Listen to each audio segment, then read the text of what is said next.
see hidden text in screenshot from WhatsApp on Android device. Hello everyone, I'm here to guide you how you can see the hidden text in screenshot from your WhatsApp on Android device. So if you want to see hidden text in screenshot from your WhatsApp on your Android device, you can use a couple of methods. So here's you can see that. First of all, you have to locate the WhatsApp screenshot in your gallery or photos app.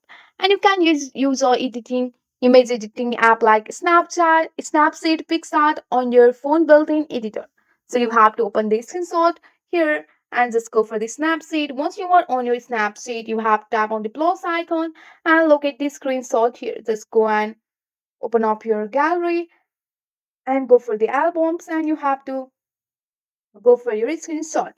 So once you are on your screenshot of your so once you are on your screenshot, here you have to navigate to your tools and here you have to increase your brightness here.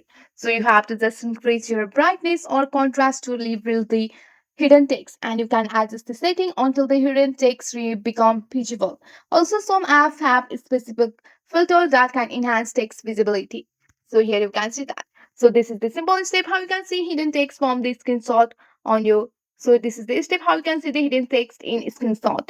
That's it for today. If you like this video, please hit that like button and subscribe for more. I will see you on the next one. Thank you.